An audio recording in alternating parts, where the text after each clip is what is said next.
Estamos de volta com o Dedinho de Prosa, hoje contando a curiosa passagem de Dom Pedro II pela Paraíba, e a nossa fonte de informação é o jornalista Adelson Barbosa, que escreveu uma matéria primorosa a respeito. Adelson, você já está preparando a segunda matéria mostrando o registro histórico dos monumentos de republicanos e os monarquistas que convivem em paz. A gente preserva muito a história dessa parte? Você constata isso ou o nosso patrimônio histórico está...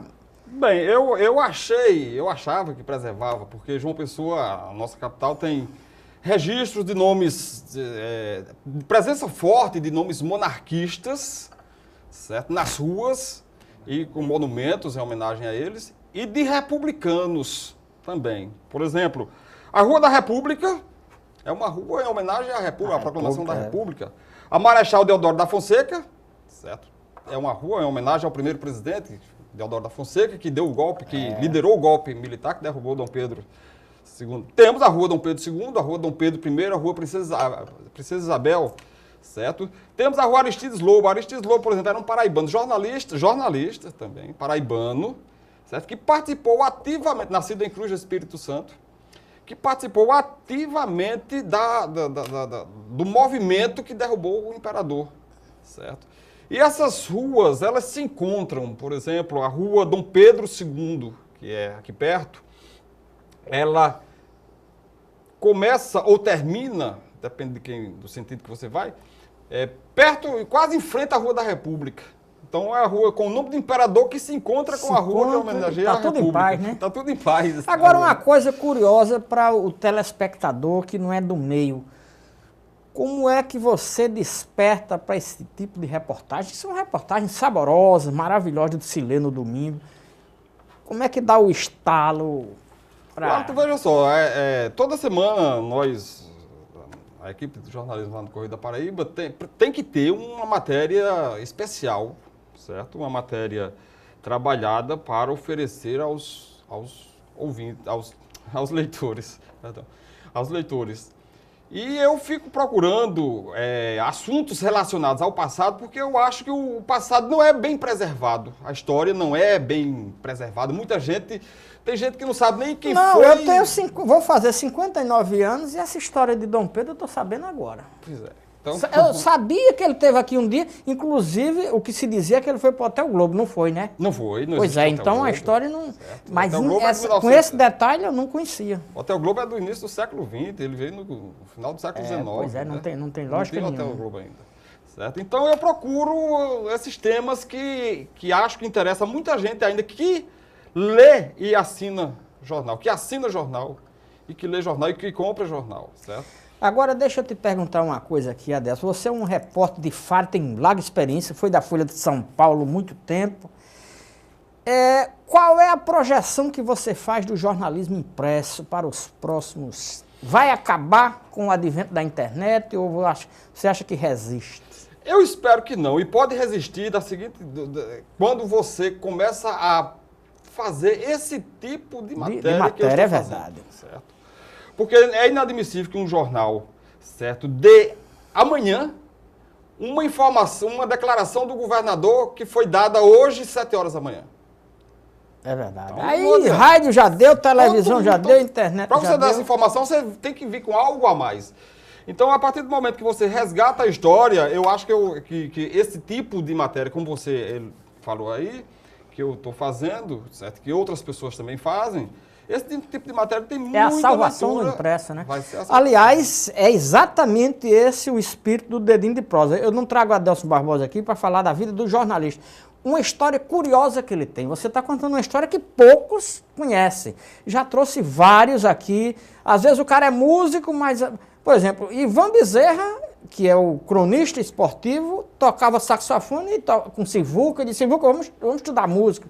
Então, o Dedinho de Prosa se propõe em contar as histórias que o público não conhece. Eu acho essa uma boa ideia. E para o jornalismo impresso, então você acha que a saída para o jornalismo impresso... tem que ter um diferencial, certo? Eu acho que esse tipo de diferencial aí é válido.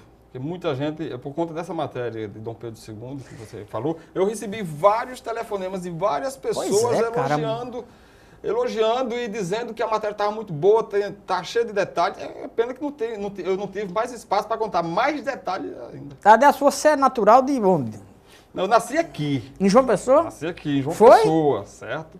Eu nasci, curiosamente, eu nasci na Lagoa. Aí como é que você diz? Como é que você nasceu na Lagoa? No Parque Solano Lucena. Certo? Minha mãe morava na Ilha do Bispo e chegou a hora De Paris. de Paris, certo? E ela correu para um ponto de ônibus, que antigamente chamava Marinete. Marinete. Andei de Marinete. A Marinete ia passando e colocaram minha mãe na Marinete e eu comecei a sair Na e Marinete? sair na Marinete. Nasceu E dentro da saí Marinete? Em frente à Rapaz, Lagoa. é quase tão fantástico quanto a história de Dom Pedro, viu? Em frente à Lagoa. Na Lagoa, ela tinha que passar na Lagoa, certo? Eu saí, eu nasci.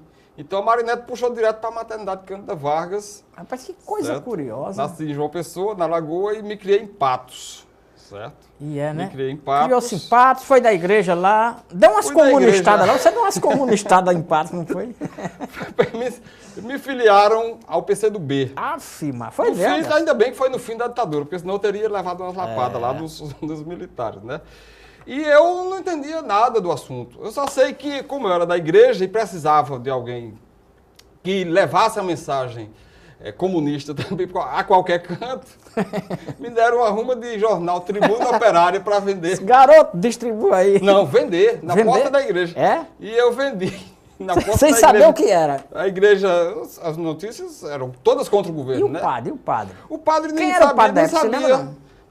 Era padre Hilário. O padre Hilário era um velhinho lá do Ceará, E que ele já todo morreu. inocente, não sabia de Ele nada. nem sabia que eu vendia a Tribuna Operária, certo? Isso na igreja de São Francisco, no conjunto Noé Trajano, lá na cidade de Patos. Algumas pessoas gostavam, porque o jornal metia a macaca no governo. Mas é uma fria. Era ditadura ainda, não era ou não? Ele já estava no fim da ditadura. Já estava no Foi fim, por isso que eu né? escapei da lapada. Mas você participou de umas atividades da igreja mesmo? Não foi? Eu era agente de pastoral. Isso é o certo? quê? Agente de pastoral, a igreja tem várias pastorais, certo? Eu pertencia à pastoral da juventude. Naquela época também existiam as comunidades eclesiais de base, isso foi na década de 80. Rapaz, era pau, Década viu? de 80. Então eu integrei as SEBs, as comunidades eclesiais de base, certo? Ao mesmo tempo eu dava aulas de catecismo, de religião para crianças, lá na igreja, né? E frequentei, eu animava as procissões de Nossa Senhora no mês de maio, certo? As procissões de São Francisco, a Via Sacra na Semana Santa, certo? As caminhadas à Cruz da Menina, que é um ponto turístico lá de Patos. E o jornalismo, como é que apareceu na sua vida? O jornalismo veio através exatamente dessa minha participação na igreja. Foi, né? Foi, despertei para isso, porque na igreja eu consegui me desarnar, como se diz, né? Eu consegui me expressar melhor. E comecei a pensar na oportunidade, na possibilidade de ser jornalista. Imaginava ser jornalista, uma coisa distante. Lá em Patos. Tá. Lá em Patos, mas eu fiz o vestibular e passei de Pra primeira comunicação. para comunicação. Foi morar na casa do estudante? Fui morar na ali? casa do estudante, morei na casa do estudante, teve uma Ali em experiência Jaguaribe, boa em né? Jaguaribe, Jaguaribe. casa universitária. Casa universitária, melhor dizendo. Só que eu passava em frente ao sindicato do jornalista da API, eu ficava assim, todo Um dia eu chego lá. encabulado. Será que eu vou entrar aqui um dia, certo? Aí eu vi nomes como, na época era Martinho Moreira Franco, Nonato Guedes, e outros, Aguinaldo Almeida, e vários outros, Lenda Guimarães, certo? Eu disse, será que eu um dia serei como essas pessoas? Eita. E sou, consegui. Pois é, Adelso, qual foi a melhor reportagem que você já fez, que lhe emocionou? Eu não sei qual foi a melhor que me emocionou, certo? Mas algumas, certo, me emocionaram. Por exemplo, logo que eu comecei a trabalhar, comecei no Correio da Paraíba e na Folha de São Paulo ao mesmo tempo. Mas uma que me emocionou e que me fez chorar, duas que me fizeram chorar. Uma foi numa época de inverno, no mês de abril, certo? Eu cheguei no Correio da Paraíba sem pauta e entrei no carro, fui com um fotógrafo visitar as favelas, tinha muitas favelas.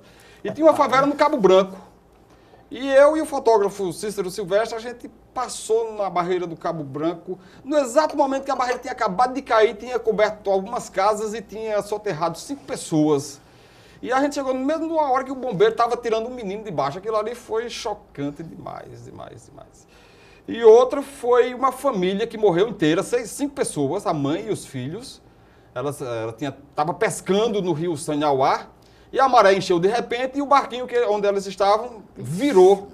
E a cena que me comoveu foi o pai, certo, atravessando a maré no mesmo barquinho com 5 caixões para enterrar a família. Isso foi muito chocante. É uma tristeza, né, Adelson? Nós só temos 1 minuto e eu queria que, por favor, nesse minuto você dissesse qual foi a reportagem que você não gostaria de ter escrito. Essa é uma pergunta. Aquela reportagem, você, rapaz, eu gostaria que isso não tivesse acontecido. Foi um fato que aconteceu comigo na cidade de Teixeira. O prefeito sofreu um atentado e o editor do Correio, Rubens Nóbrega, me mandou cobrir o atentado no dia seguinte, na época da eleição. No atentado, na noite anterior, 2 vereadores foram mortos, o prefeito sofreu um tiro de raspão. Esse prefeito chamava-se Valdecir Amorim, que ainda é vivo, certo? Que ainda é vivo, foi deputado. E eu fui fazer a cobertura. E ele me recebeu muito bem, pediu para aguardar, eu aguardei. E na primeira pergunta, que foi, prefeito, por que essa rixa entre o senhor e a família Lira, seus adversários? Ele disse, é melhor você não fazer essa pergunta. Eu disse, o senhor responde se o senhor quiser. Ele cismou que eu estava armado, certo? Mandou me prender dentro de um quarto. 2 policiais me seguraram pelo braço, me levaram para um quarto. Eu fiquei nu, eles achavam que eu tinha uma arma, não sei aonde. Eu fiquei nu, tiraram a roupa, rasgaram a camisa. E ele dizia na minha cara, você só sai daqui vivo porque a casa está cheia. Senão você sairia num saco de estopa e a gente ia jogar você de cima da serra. Imagina aí a serra do Teixeira e o saco de estopa bolando de cima a baixo. Triste. Triste e eu fiquei... É uma coisa que eu não gostaria de ter vivenciado. Pois aí, com essa história triste, o Dedinho de Prosa vai ficando por aqui. E o Dedinho de Prosa, Adelson, tá? Existe aquela falsa modéstia do jornalista, que jornalista não é notícia. Isso é uma falsa... O que tem de rolado de histórias boas aqui, contada por jornalista, não está no gibi. Muito obrigado por essa entrevista. Espero você um dia voltar aqui. E o Dedinho de Prosa vai ficando por aqui. Amanhã a gente volta.